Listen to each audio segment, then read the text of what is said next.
अस्सलाम वालेकुम, मैं हूं शाहजेब खानजादा। पाकिस्तान में कोरोना के मरीजों का पता चलाने के लिए जैसे जैसे टेस्ट में इजाफा किया जा रहा है, केसेस की तादाद भी बढ़ रही है। इस वक्त पाकिस्तान में कोरोना के मरीजों की तादाद 22,047 हो चुकी है और हुकूमती डेटा के मुताबिक 24 घंटे के दौरान 548 नए केसेस सामने आए हैं, जबकि इस दौरान 9,857 टेस्ट किए गए, 28 अमवात रिकॉर्ड की गई, जिसके बाद मरने वालों की मजमूई तादाद 514 हो चुकी है। पाकिस्तान में अब रोजाना की बुनियाद पर तकरीबन 1000 केसेस सामने आ रहे हैं, मगर सूरत हाल इस वक्त भी काबू में है, काबू से बाहर नहीं हुई है। गुज़िश्ता रोज वज़ीर आज़म इमरान खान ने कहा कि लॉकडाउन को आहिस्ता आहिस्ता खोला जाएगा और जियो न्यूज़ के ज़राए के मुताबिक आज वफाकी काबीना के इजलास में लॉकडाउन में नरमी या मुकम्मल ख़त्म करने पर हतमी मुशावरत कर ली गई है और अराकीन ने लॉकडाउन नरम करने का मशवरा दिया है। काबीना के अराकीन की अक्सरियत ने लॉकडाउन के हवाले से वज़ीर आज़म के मौक़िफ़ से इत्तफ़ाक़ किया, जबकि वज़ीर आज़म का कहना था कि चाहता हूँ कि लॉकडाउन जल्द ख़त्म हो, ताहम एहतियाती तदाबीर पर सख्ती से अमल करना होगा। कारोबार तो खुल जाएंगे, लेकिन तय करदा ज़ाब्ता कार पर अमल दरामद भी कराना होगा। जियो न्यूज़ के ज़राए के मुताबिक लॉकडाउन में नरमी, ट्रांसपोर्ट और रेलवे से मुताल्लिक़ हतमी फैसला national command and control centre के कल होने वाले इजलास में किया जाएगा और चारों सूबों के वुज़राए आला से इस बारे में राय ली जाएगी। वफाकी हुकूमत लॉकडाउन उठाने पर गौर कर रही है, इस हवाले से कल अहम फैसला मुतवक्के है, जबकि इसके साथ साथ हुकूमत ने 11 मई को कोरोना के मसले पर कौमी असम्बली का खुसूसी इजलास बुलाने का भी फैसला किया है। वज़ीर आज़म के मुशीर बराए पार्लिमानी उमूर डॉक्टर बाबर रहमान का कहना है कि इजलास तलब करने के लिए समरी सदर मुमलिकत को भिजवाई जाएगी। इसके साथ साथ आज वज़ारत रेलवे ने 10 मई से महदूद रेलवे ऑपरेशन शुरू करने का ऐलान कर दिया है। वज़ारत रेलवे के नोटिफिकेशन के मुताबिक पहले मरहले में मुल्क के मुख्तलिफ हिस्सों में 15 ट्रेनें चलाई जाएंगी। रेलवे के टिकटों की 50% बुकिंग ऑनलाइन होगी। सफर के दौरान मुसाफिरों में मुनासिब फासला रखना लाजमी होगा। सफर के दौरान मुसाफिर अपना टिकट सामने रखेंगे। टिकट चेकिंग के दौरान अमले और मुसाफिर एक दूसरे को छूने से गुरेज करेंगे। मगर सिंध हुकूमत ने शेख रशीद को फिलहाल ट्रेन सर्विस ना चलाने का मशवरा दिया है। वजीर ट्रांसपोर्ट सिंध अवैस शाह का कहना है कि ट्रेन सर्विसेज बहाल होने से रेलवे स्टेशन पर रश बढ़ जाएगा, जिससे कोरोना के केसेस भी बढ़ सकते हैं। पाकिस्तान में लॉकडाउन की वजह से ट्रेन सर्विस 24 मार्च से बंद है और वजीर रेलवे शेख रशीद ने गुज़िश्ता रोज ही हमारे प्रोग्राम में कहा था कि लॉकडाउन की वजह से रेलवे को रोज अरबों रुपए का नुकसान हो रहा है और अगर ट्रेन सर्विस नहीं खुली तो जून में तनख्वाह नहीं दे सकते। और अब 10 मई से महदूद पैमाने पर ट्रेन सर्विस खोलने का ऐलान कर दिया गया है। साथ ही मुसाफिरों के लिए समाजी फासले की पाबंदी को लाजमी करार दिया गया है, मगर ये कैसे मुमकिन होगा और पाबंदी पर कैसे अमल दरामद कराया जाएगा, ये अहम सवाल है, क्योंकि पाकिस्तान में लॉकडाउन को तकरीबन 1.5 महीना हो गया है और जब 24 मार्च को अचानक से ट्रेन सर्विस बंद करने का ऐलान किया गया तो उस वक्त भी कहा गया कि फासला अख्तियार रखा जाए, मगर अपने अपने इलाकों में जाने वाले लोगों का रेलवे स्टेशन पर रश लग गया था। बदनज़मी पैदा होने से लोगों में अफरा तफरी फैल गई थी और वही हुआ था जिससे बचने की कोशिश की जा रही थी। और अब जबकि 1.5 माह बाद ट्रेन सर्विस शुरू होगी तो फिर उसी तरह की सूरत हाल पैदा होने का खदशा है, और वो भी ऐसे वक्त में जब पाकिस्तान में अब 80% कोरोना केसेस का फैलाव लोकल ट्रांसमिशन की वजह से है, ना कि बाहर से आने वाले लोगों की वजह से। इस वक्त पाकिस्तान में वफाकी हुकूमत की जानिब से 9 मई तक अमलन लॉकडाउन है, मगर इस दौरान भी अवाम की जानिब से पाबंदियों का ख्याल नहीं रखा जा रहा है। इसकी मिसाल मुल्क भर में नादरा दफातर में नजर आ रही है, जिन्हें गुज़िश्ता रोज से अवाम के लिए खोल दिया गया, मगर इस दौरान तमाम हिदायत फरामोश कर दी गई। अवाम की जानिब से समाजी फासले के उसूल को नज़रअंदाज करके संगीन बेहतियाती की जा रही है। ना तो मास्क पहने जा रहे हैं, ना ही फासला रखा जा रहा है। अगर फासले का निशान बना भी दिया गया है, उसके बावजूद अवाम उस पर अमल नहीं कर रही है। शहरियों का रश लगा हुआ है, लोग एक दूसरे से फासले और गोल दायरे में खड़े होने की बजाय आपस में जुड़कर खड़े रहते हैं, समाजी फासले के अहकामात को हवा में उड़ा देते हैं। इस तरह की बेहतियाती एहसास प्रोग्राम के तहत रकम की तकसीम के दौरान भी देखने में आई थी और इस वक्त भी पाबंदियों का ख्याल नहीं रखा गया था। ये वही बेहतियाती है जो कोरोना वायरस के फैलाव की वजह बनती है और वायरस एक से दूसरे इंसान में तेजी से मुंतकिल होता है। दूसरी तरफ मसाजिद में भी हुकूमत के साथ तयशुदा SOPs की पाबंदी नहीं की जा रही है। इस हवाले से डॉन अखबार में शाया खबर के मुताबिक रावलपिंडी डिवीजन की 250 मसाजिद और इमाम बारगाहों को कोरोना के फैलाव के लिए हसास करार दे दिया गया है। खबर के मुताबिक रावलपिंडी पुलिस की जानिब से हुकूमत के साथ तय करदा 20 नकाती गाइडलाइंस की खिलाफवर्जी पर मसाजिद की इंतजामिया को 460 नोटिस जारी किए गए हैं। पुलिस तर्जुमान के मुताबिक ज्यादातर शिकायतें 50 साल से जायद उम्र के अफराद और बच्चों की मसाजिद में आने से मुताल्लिक हैं। खबर के मुताबिक रावलपिंडी डिवीजन की 250 मसाजिद और इमाम बारगाहों को कोरोना वायरस के फैलाव के हवाले से हसास करार दिया गया है और उन्हें 3 कैटेगरीज में तकसीम किया गया है। उनमें से रावलपिंडी डिस्ट्रिक्ट में 61, अटक में 18, झेलम में 42 और चकवाल में 129 मसाजिद हैं। 52 मसाजिद में बच्चे और 50 साल से जायद उम्र के अफराद नमाज तरावी में मौजूद थे, जबकि 17 ऐसी मसाजिद में नमाज तरावी हो रही है जहां मस्जिद में सहन या खुली जगह ही नहीं है, जबकि SOPs के तहत नमाज तरावी सिर्फ खुले मकाम पर अदा करने की इजाज़त है। ये सूरत हाल में पाकिस्तान में कोरोना से सबसे ज़्यादा मुतासरा पंजाब के एक डिवीज़न की ये सूरत हाल है। SOPs तय हो गए, सब कुछ मान लिया गया, फिर भी अवाम ने पासदारी नहीं की। अगर निशान लगा दिए जाएं, अवाम निशान पर नहीं खड़े होते। अब अगर ट्रेनें खोली जा रही हैं, ट्रांसपोर्ट खुलेगी, तो फिर उसके बाद क्या होगा? पंजाब में पहले ही जो केसेस हैं वो 1000 केसेस 5 दिन में होते थे, अब 2 दिन में ऐसा हो रहा है कि 1000 केसेस में इजाफा हो रहा है। और ये तेजी उस वक्त आई है जब गुज़िश्ता 5 दिनों के दौरान पंजाब में सिंध के मुकाबले में ज़्यादा टेस्ट किए गए। हुकूमती डेटा के मुताबिक 4 मई को पंजाब में 5043 और सिंध में 2571 टेस्ट किए गए। अब सिंध में टेस्ट कम हो गए। साथ ही कराची में डॉक्टर फुरकान का कल वाक़या हुआ। आज फिर कुछ शिकायत मौसूल हुई कि लोग अलामात ज़ाहिर होने के बाद परेशान हो जाते हैं कि कौन से अस्पताल में जाएं, सिंध में किस अस्पताल में उनका फौरी टेस्ट किया जाएगा, तबीयत ख़राब हो तो फौरी कौन सा अस्पताल है जो उन्हें दाखिल कर लेगा, क्योंकि अस्पतालों की तरफ से आज भी उन्हें मना किया जा रहा है। इस हवाले से आज वज़ीर आला सिंध के जो मुशीर हैं मुर्ज़ाबाब, उन्होंने तफसीलात बताई कि सिंध में कितने बेड हैं, कितने वेंटिलेटर हैं, कितने अस्पताल हैं जो कि इस वक्त मौजूद हैं। सूबाई सिंध के अंदर 169 ऐसे हॉस्पिटल हैं, 169 ऐसे छोटे बड़े हॉस्पिटल्स हैं। यहाँ पर छोटी या बड़ी आइसोलेशन फैसिलिटी हमने इस्टेब्लिश की है। 169 7,399 आइसोलेशन बेड्स हैं सूबाई सिंध में हमारे पास। 103 हमारे पास हाई डिपेंडेंसी यूनिट की फैसिलिटी है और 207 हमारे पास ICU बेड्स हैं। इसके अलावा 283 हमारे पास वेंटिलेटर्स हैं।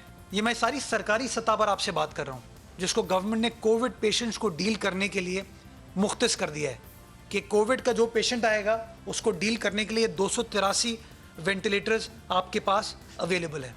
69 ऐसे अफराद हैं जो कि इस वक्त HDU या ICU बेड्स इस्तेमाल कर रहे हैं और 14 ऐसे अफराद हैं जो कि क्रिटिकल हैं, जो कि वेंटिलेटर पर इस वक्त मौजूद हैं। इस सब के बावजूद क्यों लोगों को सिंध में परेशानी हो रही है? वज़ीर आला सिंध के मुशीर मुर्ज़ाबाब हमारे साथ मौजूद है। मुर्ज़ाबाब साहब बहुत शुक्रिया। मुर्ज़ाबाब साहब, अगर सिर्फ 30% लोग जो ICU बेड्स इस्तेमाल कर रहे हैं, तकरीबन 5% लोग वेंटिलेटर्स पर हैं, बाकी वेंटिलेटर्स खाली हैं, 7399 आपके पास अगर आइसोलेशन बेड्स हैं उनमें से भी अगर अक्सर खाली हैं, तो क्या वजह है कि कराची में और ओवरऑल सिंध में लोगों को इस वक्त प्रॉब्लम हो रही है? उन्हें नहीं पता चलता, एम्बुलेंस वाले को नहीं पता होता कि कहाँ लेके जाना है मरीज को। बिस्मिल्लाहिर्रहमानिर्रहीम। शाहिद साहब, थोड़ा सा मैं समझता हूँ कॉन्सेप्ट्स में क्लैरिटी लाने की ज़रूरत है, ज़्यादा बेहतर अवेयरनेस की ज़रूरत है। गवर्नमेंट को भी मैं समझता हूँ इस चीज़ पर ज़्यादा फोकस करने की ज़रूरत है कि ज़्यादा से ज़्यादा इस चीज़ की तशहीर कर पाएँ कि किन किन जगहों पर, किन किन मकामात के ऊपर वो फैसिलिटीज़ अवेलेबल हैं, और इसीलिए आज वो प्रेस कॉन्फ्रेंस की गई थी ताकि वो तफसीलात दे दी जाएँ। मैं सिर्फ गुजारिश आपको ये करना चाहूँगा कि कुछ ऐसे अस्पताल हैं कराची शहर में जो कि प्राइवेट अस्पताल हैं, जहां पर आइसोलेशन फैसिलिटीज उन प्राइवेट अस्पताल ने एस्टैब्लिश नहीं की हैं। तो अगर आप उन प्राइवेट अस्पतालों में जाएंगे जहां पर वो कोविड पेशेंट्स को डील नहीं करे, तो नेचुरली वो आपको मना कर देंगे और they will not be entertaining you, तो नेचुरली एक प्रॉब्लम होगी। तो इसलिए आज वो तमाम तफसीलात मैंने बताई थी कि कौन कौन से हमारे टर्शरी केयर हॉस्पिटल्स हैं जहां पर ये तमाम फैसिलिटीज अवेलेबल हैं, HDU यूनिट्स अवेलेबल हैं, ICU बेड्स अवेलेबल हैं या वेंटिलेटर अवेलेबल है। ज्यादातर लोगों का जो रश है शादिब साहब, वो एक प्राइवेट अस्पताल की तरफ ज्यादा लोगों की प्रेफरेंस होती है, और नेचुरली वो प्राइवेट अस्पताल इस वक्त चोक हो चुका है, उसके अंदर कंप्लीट उसके बेड्स जेर इस्तेमाल है, तो नेचुरली वो केटर नहीं कर पा रहा। तो इसलिए जो बाकी अस्पताल हैं उनको फोकस करने की जरूरत है। उन तमाम अस्पतालों की डिटेल्स मैंने सुबह अपनी प्रेस कॉन्फ्रेंस में शेयर की थी। मुझे बताएगा, मुझे साथ में बताएगा, आपने कहा कि चोक हो चुका है, तो ये यानी कि अगर ICU बेड्स और वेंटिलेटर वाले जो हैं वो अगर अभी फुल कैपेसिटी पर नहीं भी इस्तेमाल हो रहे हैं, आप कह रहे हैं जो नॉर्मल बेड हैं वो उस वक्त चोक हो चुके हैं, उनमें बहुत ज्यादा मरीज आ गए हैं? नहीं, मैं आपको मिसाल देता हूँ शादिब। अगर कोई प्राइवेट अस्पताल या कोई सरकारी अस्पताल जिसके अंदर उसने अपनी आइसोलेशन फैसिलिटी को 10 बेड्स पर मुश्तमिल किया है, जिसमें उसके पास 10 वेंटिलेटर हैं, अगर उसके पास 10 पेशेंट आ गए हैं ऑलरेडी और 10 पेशेंट्स इस वक्त जेरे इलाज हैं, तो नेचुरली वो 11वां पेशेंट को एंटरटेन नहीं कर सकता। वो जो 11वां पेशेंट है उसको किसी और अस्पताल जाना होगा। अब प्रॉब्लम ये हो रही है कि ज्यादातर लोगों की जो डिमांड है वो चाहते हैं कि उस प्राइवेट अस्पताल में वो चले जाएं। तो ये एक थोड़ी सी प्रॉब्लम हमें आ रही है। जो पब्लिक सेक्टर हमारे अस्पताल हैं उसके अंदर आज भी जगह अवेलेबल है, वेंटिलेटर्स अवेलेबल है, मुझे आईसीयू बेड्स अगर अवेलेबल कुछ हैं। बड़े बड़े अस्पतालों के आप नाम ले दें मुर्जा कि भाई आप यहां जाएं, अगर आपको शिकायत हो रही है, आपको फौरी तौर पर आप सस्पेक्ट कर रहे हैं कि आपको कोरोना है, तो कहां जाएं? और अगर आप टेस्ट करा चुके हैं, घर में आइसोलेशन में थे और अचानक आपकी तबीयत खराब हुई है बहुत ज्यादा, तो आप कहां जाएं? शादी साहब, एक तो मैं इसकी मालूमात के लिए 3 नंबर जो सिंध गवर्नमेंट ने इशू किए, अगर मैं आपके प्रोग्राम के तवज्जुह से वो दोहरा दूं, 99204452, 99206565, 031601111712। ये 3 हेल्पलाइन नंबर सिंध गवर्नमेंट के हेल्थ डिपार्टमेंट ने इशू किए हैं, जहां पर अगर आपको कोई तफसीलात चाहिए अस्पतालों के हवाले से तो आप इन नंबर से रुजू करके और तफसीलात हासिल कर सकते हैं। जहां तक आइसोलेशन फैसिलिटी का ताल्लुक है, जो अस्पताल कराची शहर में जहां पर ये फैसिलिटी अवेलेबल है, सिविल अस्पताल कराची है, SIUT है, लियारी जनरल हॉस्पिटल है, डाउ यूनिवर्सिटी ओजा कैंपस है, JPMC है, जिना अस्पताल है, इंडस हॉस्पिटल है, आगा खान हॉस्पिटल है, जियाउद्दीन हॉस्पिटल है। इसके अलावा एक्सपो सेंटर पे जो हमारा 1200 बेड्स पर मुश्तमिल आइसोलेशन फील्ड हॉस्पिटल है, वहां वो जा सकते हैं। गडाप टाउन में इंडस हॉस्पिटल को हमने एक आइसोलेशन फैसिलिटी दी हुई है और एक हमने दुम्बा गोट में इंडस हॉस्पिटल को मैनेज करने के लिए आइसोलेशन फैसिलिटी को स्टैब्लिश किया हुआ है। तो ये वो तमाम मकामात हैं जहां पर आइसोलेशन फैसिलिटी स्टैब्लिश्ड है, तमाम फैसिलिटीज यहाँ पर मौजूद है। लेकिन नेचुरली यहाँ पर पेशेंट ज्यादातर कोशिश ये करते हैं कि वो किसी प्राइवेट अस्पताल जाएं, तो उसकी वजह से थोड़ा सा हमें दिक्कत हो रही है नंबर्स में। मैंने आपको बताया। ठीक है, मैं प्रोड्यूसर साहब से रिक्वेस्ट भी करता हूं कि जो आपने नंबर्स बताए हैं वो जरा स्क्रीन पर थोड़ी देर में फ्लैश भी कर दें ताकि आवाम को पता हो। यानी कि ये हो सकता है कि आप जब घर से निकल रहे हो तो इन नंबर्स पर कॉल करें और वो आपको बता देंगे कि कौन सा अस्पताल में आपको नहीं जाना चाहिए, भर गया है, किस अस्पताल में आप जाएं, या कोई ऑनलाइन कोई ऐप हो, या फिर कम से कम एम्बुलेंस वाले को पता हो, वो भी साथ ले लेके ना घूम रहा हो, और लोग प्राइवेट की बजाय पहले पता कर लें कि उन्हें कहाँ जाना चाहिए, कहाँ पर फैसिलिटी मौजूद है उनके लिए। ये बात आपकी बिल्कुल दुरुस्त है। और अगर आप डॉक्टर फुरकान के केस के हवाले को स्पेसिफिकली देखते हैं तो डॉक्टर फुरकान के केस के अंदर भी थोड़ी सी मैं समझता हूँ मिसमैनेजमेंट हुई with regards to taking him to a particular hospital. चूंकि उनकी बात किसी एक हॉस्पिटल से हो रही थी, फिर उनके दोस्त ने उनको कन्वे किया कि SIUT ले आए, लेकिन एक्चुअली वो SIUT नहीं पहुंचे, जिसकी वजह से ये अनफॉर्चुनेट सिचुएशन क्रिएट हुई। मैं वाजे करना चाहूंगा कि अस्पतालों में वो फैसिलिटी अवेलेबल थी जहां पर उनको ट्रीट किया जा सकता था, बट अनफॉर्चुनेटली जहां पर उनको पहुंचना चाहिए था, जहां पर उनके लिए बेड को रिजर्व किया गया था, वो उस फैसिलिटी में नहीं पहुंचे, जिसकी वजह से वो अनफॉर्चुनेट वाकया हुआ।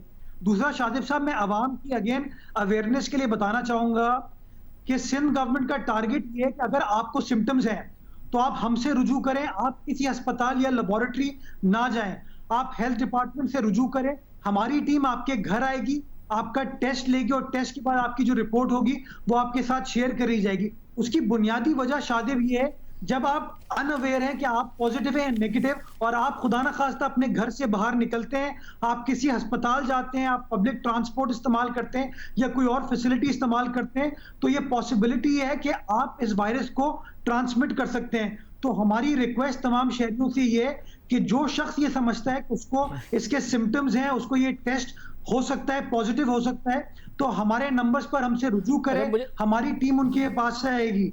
ये आम बात है। मुझे बताइएगा, अब जाहिर है कल चारों वज़राए आला से राय ली जाएगी ट्रेन ऑपरेशन, ओवरऑल लॉकडाउन नरम या ख़त्म करने के हवाले से। सिंध हुकूमत, जो वफाकी हुकूमत ने फैसला किया है और काबीना ने आज फैसला कर लिया है, सिंध हुकूमत उसके साथ ही जाएगी या उसके अगेंस्ट जाएगी? देखिए शादिब साहब, मैं समझता हूं कि आप सब जो रोज टीवी पर बात करते हैं, जो जमीनी हकायक देख रहे हैं, इवन फेडरल गवर्नमेंट, वो इस बात का उनको एहसास है, वो खुद अप्रिशिएट करते हैं इस बात को कि नंबर्स जिस एतबार से बढ़ रहे हैं, सिचुएशन खतरनाक बहुत जल्द हो सकती है। और आपने खुद मुवाजना दिया कि पिछले 3 से 4 रोज में कितनी तेजी से नंबर्स में पाकिस्तान भर में इजाफा हुआ है। आपने खुद ये बताया कि जहां जहां गवर्नमेंट ने रिलैक्सेशन दी वहां पर लोगों का एक हुजूम था, लोगों ने डिसिप्लिन को फॉलो नहीं किया, SOPs को फॉलो नहीं किया। नादरा की मिसाल आपने दी, बैंक्स की मिसाल आपके सामने है, आपके सामने एहसास सेंटर्स के अंदर जो पैसे दिए जा रहे थे। तो मैं समझता हूँ ज़रूरत इस बात की है कि जो भी आप खोलने की तरफ जाएँ, पहले हमें कोशिश ये करनी है कि हम शहरियों के अंदर ये अवेयरनेस क्रिएट करें, ये एहसास डेवलप करें कि हुकूमत जो उनको तलकीन कर रही है सोशल डिस्टेंसिंग की या एहतियाती तदाबीर एक्सेप्ट करने की, ये उनके बेहतरीन मफाद में। मतलब वो तो और कर लिया ना, जितनी इतने दिन से आवाम से अपील की गई है, अगर आवाम नहीं कर रहे उसकी पासदारी, मुख्तलिफ ममालिक में अगर चीजें खोली भी गई हैं तो मास्क पहनने के ऊपर चीन से लेके दूसरे ममालिक में अगर आपने मास्क नहीं पहना होगा तो आप पर जुर्माना लग सकता है। पाकिस्तान में तो बगैर मास्क के लोग घूम रहे हैं, फासला भी नहीं इख्तियार किया हुआ। शादेब आपका पॉइंट वेल टेकन, ये बात आपकी, इसका एक एस्पेक्ट दुरुस्त है, बट मैं एक आम आदमी को ब्लेम इसलिए नहीं करता क्योंकि आम आदमी कंफ्यूज्ड है, और वो कंफ्यूजन का इसलिए शिकार है कि वो लीडरशिप को देखता है कि फेडरल गवर्नमेंट का एक वजीर कुछ कह रहा है, गवर्नर कुछ कह रहा है, कोई और वजीर कुछ कह रहा है, सदर मुमलिकत कुछ और कह रहा है। तो मैं समझता हूँ जरूरत इस बात की है कि एक नेशनल नैरेटिव हो, हम सबको यक जबान होकर लोगों को ये तरगीब करने की जरूरत है कि मास्क पहनना उनके भलाई के लिए, उनके फायदे में, सोशल डिस्टेंसिंग करना उनके फायदे में, हाथों को धोना, मुझे ये बता दें, आपके जल्दी से मुझे बता दें आपके टेस्ट क्यों कम हो गए हैं?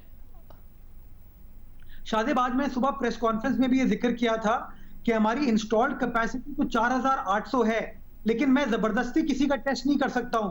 मुझसे लोग कांटेक्ट करेंगे, मैं कांटेक्ट ट्रेसिंग करूंगा, उसके बेसिस पर मैं टेस्ट पूरे कर पाता हूं। अनफॉर्चुनेटली ऑफ लेट हुआ ये कि लोग थोड़े से रिलक्टेंट नजर आते हैं टेस्ट कराते हुए because of the social stigma. जो डॉक्टर फुरकान के हवाले से भी कुछ सोशल मीडिया पे खबरें मंजर आम पे, उसमें भी मरहूम ने इस बात को आइडेंटिफाई किया कि मैं अस्पताल जाने के लिए इसलिए रिलक्टेंट हूं कि लोग क्या कहेंगे, मेरे मोहल्ले में क्या बात की जाएगी। तो मैं समझता हूं लोग अनफॉर्चुनेटली थोड़ा सा रिलक्टेंस फील कर रहे हैं अपने आप को आइडेंटिफाई करते हुए कि मेरे अंदर वो सिम्टम्स डेवलप हो रहे हैं। आप ये कह रहे हैं कि प्रोग्राम के आपके पास कैपेसिटी है मगर अवाम नहीं इस वक्त टेस्ट कराना चाह रही है। आप लोगों को ये प्रॉब्लम, ये जो नंबर ऑफ टेस्ट कम हुए हैं इसलिए कि अवाम नहीं है टेस्ट कराने के लिए, आप लोग टेस्ट करने को तैयार हैं, ये कह रहे हैं आप? जी शादिब साहब, मैंने आपको बताया 4800 हमारी कैपेसिटी है और हमने बीच में 4200 टेस्ट योमिया किए थे। वो शो करता है कि सिंध गवर्नमेंट अपनी कैपेसिटी को, डेली टेस्टिंग को ऊपर ले जा सकती है। बट अनफॉर्चुनेटली पिछले 4-5 रोज में आपने देखा है कि हम 2500 से 3000 के दरमियान रिस्ट्रिक्ट हो गए। उसकी वजह यह है कि उस तेजी के साथ लोग कांटेक्ट नहीं कर रहे हैं, लोग हमें आइडेंटिफाई नहीं कर रहे। मैं एक बार फिर लोगों को अपील करना चाहूंगा कि सिंध गवर्नमेंट जो टेस्ट कर रही है वो फ्री ऑफ कॉस्ट कर रही है, आपके घर पर आके टेस्ट आपका लेती है। आप हमसे कांटेक्ट करें, जल्द से जल्द सिंध गवर्नमेंट की टीम आपके पास आएगी, तमाम प्रोटेक्टिव इक्विपमेंट के साथ आएगी, आपका फ्री ऑफ कॉस्ट टेस्ट करेगी। और अगर खुदा ना खास्ता टेस्ट आपका पॉजिटिव आता है और आपके सिम्टम्स होते हैं तो आपको अकॉर्डिंगली एडवाइस भी किया जाएगा कि आपका फ्यूचर प्लान ऑफ एक्शन क्या होना चाहिए। बहुत शुक्रिया। मुर्जा वहाब इस वक्त हमारे साथ मौजूद थे। अवाम को ये रवैया अपनाना होगा, इस सोशल स्टिग्मा से निकलें कि पड़ोसियों को पता चल गया तो क्या होगा, घर वालों को पता चल गया तो क्या होगा, क्योंकि आप घर वालों का और पड़ोसियों का, और पड़ोसियों को भी ये बात समझने की ज़रूरत है कि आपका ज़्यादा नुकसान होगा अगर एक शख्स आपके डर से इस बात को नहीं बताएगा कि उसे कोरोना वायरस है, या फिर हुकूमत की टेस्टिंग टीम को नहीं बुलाएगा कि अगर मेरे घर पर एक टेस्टिंग टीम आ गई और मोहल्ले वालों ने बाहर देख लिया तो फिर वो डर जाएंगे और हमें कहीं मोहल्ले से निकाल ना दें। इस हवाले से हमने ज़ाती तौर पर कुछ चीज़ों की तहकीक की है, वो मामला हम आपके सामने रखेंगे। इस वक्त डॉक्टर यास्मीन राशिद साहिबा हमारे साथ मौजूद है। साहिबा बहुत शुक्रिया। डॉक्टर साहब, पंजाब में भी क्या कोई सेंट्रल हेल्पलाइन जहां आवाम को पता हो कि अगर हमें अलामात आई हैं तो हमें चेकअप के लिए कहाँ जाना है, अलामात आने के बाद, मस्बत आने के बाद अगर तबीयत खराब हो रही है तो हमें एग्जैक्टली कहाँ जाना है, कौन सी हेल्पलाइन है जिस पर हमें पता करके फौरन हमें पता चल जाए कि ये हॉस्पिटल फुल है, हमें कहाँ जाना चाहिए? ये तैयारी आप लोगों ने की हुई है? जी, हम लोगों ने तो बाकायदा, आपको पता है, चंद अस्पताल जो हैं उनको स्पेसिफाई करने के बाद बाकायदा इश्तिहार भी दिया और टीवी पे भी इश्तिहार चलाया। जैसे लाहौर के अंदर 2 बड़े अस्पताल जो हैं, एक मेयो अस्पताल और एक वो जो एक्सपो सेंटर का आउटडोर है। वो एक्सपो सेंटर का आउटडोर 24 आवर्स चलता है। It's not an outdoor, it's round the clock service, कि अगर कोई बंदा हो जिसको शक हो कि मुझे कहीं कोरोना वायरस है तो वो इंश्योर करते हैं कि वो वहाँ चले जाएं, और अगर हमें उनको बाकायदा डॉक्टर्स जो हैं वो स्क्रीन करते हैं और जो जिनका टेस्ट होना होता है उनका टेस्ट किया जाता है, and is done free of cost. फिर एक और फैसिलिटी हमने ये भी दी कि प्राइवेट लैब्स वगैरह से बात करके, कई दफ़ा लोग नहीं आना चाहते सरकारी अस्पताल के अंदर, तो जो अबव 60 हैं वो चुगताई लैब जो हैं वो ऑलरेडी उनको फर्स्ट 100 अबव 60 को फ्री ऑफ कॉस्ट उनका टेस्ट करते हैं। इसी तरीके से आप ये देखिए कि बहरिया के लैब ने जो है वो उन्होंने अपने टेस्ट की कॉस्ट जो है वो 2000 पे ले आए हैं, और अगर कोई कहे कि मैं अफोर्ड नहीं कर सकता वो उसका फ्री ऑफ कॉस्ट है। Elective testing is not possible just for the Vim कि जी मैं देखना चाहता हूँ मुझे कोरोना है या नहीं। ये तो दुनिया के कोई ममालिक नहीं कर रहे, किसी ममालिक पे नहीं हो रहा, not even America, not even England, जिनकी हमारे से बहुत बड़ी बड़ी इकोनॉमीज़ हैं, वो भी इस तरह का टेस्ट नहीं करेंगे। हमेशा शक व शुबा वाली बात, या जैसे ये कि भाई कांटेक्ट है किसी ऐसे बंदे से हो गया है जिसको ऑलरेडी वायरस है, या ट्रैवल करके आए हैं उनको ये शक है कि जिनके साथ में आए हैं उनको वायरस था। All of these are given this facility. Doctor साहब, अब क्योंकि मईशत खुलने जा रही है तो अगर केसेस बढ़ें तो कोई हेल्पलाइन हो, इंटरनेट पर डेटा मौजूद हो, या एम्बुलेंस वालों को पता हो कि जी ये मरीज़ है, इसकी तबीयत ख़राब है, इसको एग्जैक्टली हमें कहाँ लेके जाना है, बजाय इसके कि मरीज़ इधर उधर घूम रहा हो या फिर वो कन्फ्यूजन का शिकार हो कि मैं जाऊँ भी या ना जाऊँ। बिल्कुल हमारी हेल्पलाइंस हैं, और उन हेल्पलाइंस का मुसलसल भी है, इश्तिहार भी देते हैं, बताते भी हैं, अगर कोई जाके पता भी करना चाहता है तो बाकायदा जाता है। और ये मेरा ख्याल है इम्पॉर्टेंट ये है कि अगर किसी को वाकई शक पड़ता है तो वो जाके डॉक्टर को, वहाँ डॉक्टर्स मौजूद हैं, आउटडोर हमारा इसी तरह मेयो का भी खुला रहता है, where the people can go and have themself seen there. तो ये दोनों जगह हमने लाहौर के इसी तरह रावलपिंडी के अंदर BBH यानी बेनज़ीर भुट्टो हॉस्पिटल जो है उसमें बाकायदा आउटडोर के अंदर ट्रायज बना हुआ है, पर्टिकुलरली उन लोगों के लिए जो जिनको शक व शुबा हो के हमें कहीं वायरस ना हो। तो ये सहूलतें दी तो जा रही हैं, लेकिन इलेक्टिव टेस्टिंग बहुत मुश्किल हो जाएगी। डॉक्टर साहब, क्योंकि अब चीज़ें खुलने जा रही हैं, रेलवेज का फैसला हो गया, पहले ही नज़र आ रहा है, चाहे वो नादरा का ऑफिस हो, तरावियों का मामला हो, SOPs नहीं फॉलो हो रहे, लोग नहीं मान रहे हैं, मास्क दुनिया भर में कंपलसरी किया गया है, बहुत सारे ममालिक में ना पहने तो जुर्माना है, पाकिस्तान में नहीं हो रहा। खतरनाक नहीं होगा इस माहौल में चीज़ों को खोलना बगैर SOPs को फॉलो किए? शाहज़ब, सबसे इम्पोर्टेंट चीज़ जो आपने अभी जिक्र किया ना मास्क की, मेरा ख्याल है अब तो हमें हर हाल पे कंपलसरी करना पड़ेगा कि हर बंदा जो है वो मास्क पहने, और कोई ज़रूरी नहीं है कि आप सर्जिकल मास्क पहने या कोविड वो जो N95 वाला मास्क पहने। आप अगर कपड़े से मुंह को भी ढक लेना, that is good enough, that can prevent infection. वजह मैं आपको बताती हूँ, ये this is spread by droplet infection. अगर मुझे खुदा न खास्ता इन्फेक्शन है और मैं पहन लूँ मास्क, तो कम से कम मैं और लोगों को बचाऊंगी। और ये हमने तदाबीर जो हैं ये ऑलरेडी चीफ मिनिस्टर साहब के सामने रख दी है। कल इसके ऊपर हमारी एपिक्स कमेटी की मीटिंग है, इस पर डिस्कशन भी होगी। और कुछ एरियाज़ हैं लाहौर के, जैसे फॉर एग्जांपल आप कंटोनमेंट पे नहीं एंटर कर सकते जब तक आपने मास्क ना पहना हो, आपको वो इजाज़त नहीं देते कि एंटर करें। और यही वाली बात है, लोग कहते हैं मास्क कहाँ से, लेकिन मास्क तो आप सादे कपड़े का भी उसको डबल करके बना दें, that is even good enough. वजह यह है हमारी खवातीन जो नकाब करती हैं, दैट इज़ गुड इनफ। और मुझे ये भी बताइएगा डॉक्टर साहब, अब अगर पाकिस्तान में ज़रा शरह अमवात कम है और हुकूमत इस बात से कॉन्फिडेंस भी ले रही है कि जिसकी वजह से पाकिस्तान में कम इम्पैक्ट आया है, भारत में कम इम्पैक्ट आया है, और उम्मीद करते हैं कि ऐसा ही रहे, क्योंकि अभी कोई बात हतमी तौर पर नहीं कही जा सकती, मगर अगर चीज़ें खुलती हैं, नंबर ऑफ केसेस बढ़ते हैं, तो ये जो 2.5% का रेट है शरह अमवात का, उसमें भी वो जो रेट है वो भी उस हिसाब से ही बढ़ेगा। तो आपको नहीं लगता कि सिचुएशन ख़राब भी हो सकती है अगर पाबंदियां ना की गई और फॉलो ना किया आवाम ने?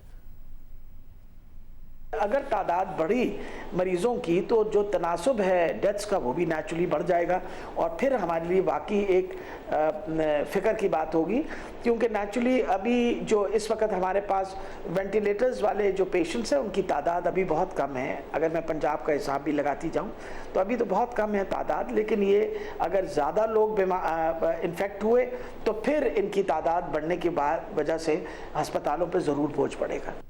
मैं डॉक्टर साहबा, क्योंकि आपका एक बड़ा एक्सपीरियंस है बतौर डॉक्टर भी, और ज़ाहिर है आप एक सीनियर सियासतदान भी हैं, ये जो सोशल स्टिग्मा है कि बता नहीं रहे लोग कि हमारे पड़ोसियों को ना पता चल जाए, मोहल्ले वालों को पता चल गया तो वो हमें ना निकाल दें, घर वालों को पता चल गया तो बड़ा मसला होगा, दफनाने का मसला। हमने कुछ केस स्टडीज़ किए हैं, बाकायदा तौर पर तहकीक की है। एक केस पंजाब से भी है जिसमें एक ऑफिशियल है, उन्होंने अपनी वालदा का नहीं बताया, ऐसे ही दफना दिया, घर वालों को भी नहीं बताया, घर वालों ख़ानदान वालों में फैल गया। इस पर आप ज़रा बताइएगा क्या किया जाए इसका? शाहजेब, ये तो इतनी अहम बात आपने की। हमने सारी ज़िंदगी ये सोचते रहे हैं कि फ़लाँ मेरे बारे में क्या कहेगा और ढिमकान क्या कहेगा, बग़ैर सोचे इस बात के कि हम अपनी हिफाजत करें, हम अपनी एहतियात करें, और खुदा न खास्ता मेरे घर में कोई बंदा हो जाए पॉजिटिव तो मैं कम से कम बाकी अपने मोहल्ले को तो बचाऊँ। ये जो सोच है हमारी, ये इसकी तब्दीली तो अल्लाह ताला हमें नेक हदायत दे, ये तो अल्लाह ही ला सकता है। क्योंकि वजह ये होती है कि हमारे लिए सबसे अहम ये होता है कि दूसरे का मेरे बारे में क्या ओपिनियन है, विदाउट थिंकिंग कि हम कितना नुकसान लोगों को दे रहे हैं। तो मैं आपके प्रोग्राम की वसादत से ज़रूर लोगों को रिक्वेस्ट करूँगी कि बिल्कुल घबराने और डरने की बात नहीं है। ये एक पूरी दुनिया में वबा आई हुई है, इससे छुपा के तो नहीं आप रख सकते घर के अंदर, और अगर खुदा न खास्ता घर में छुपाया तो बाकी घर वालों को लग जाएगा। और ये ना हो कि घर के अंदर कोई बुजुर्ग हो जिसको लगे और उसका बहुत बड़ा नुकसान हो जाए। तो मेरा ख्याल है इस चीज़ को छुपाना बिल्कुल नहीं चाहिए। जब भी शक पड़े तो ज़रूर टेस्ट करवा लीजिए, और अगर टेस्ट पॉजिटिव आए तो बाकी घर वालों का भी टेस्ट करा लें ताकि आप बाकियों को भी हिफाजत से रख सकें। बहुत शुक्रिया। और यास्मीन रशीद साहब हमारे साथ मौजूद थी। अब हमको ये बात बहुत ज़्यादा समझने की ज़रूरत है। इस जो हमने ज़ाती तहकीक की है वो मामला आपके सामने रखेंगे। बहुत सारे ऐसे केसेस हमारे सामने आए हैं। साथ ही एक अजीब वाक़या हुआ पिम्स अस्पताल में कि एक डॉक्टर का टेस्ट मस्बत आया, बाकी डॉक्टर्स को आइसोलेशन में नहीं डाला गया, वो इलाज करते रहे, ये फैल ना गया हो कि मज़ीद डॉक्टर्स में केसेस सामने आए। मामला आपके सामने रखेंगे एक ब्रेक के बाद।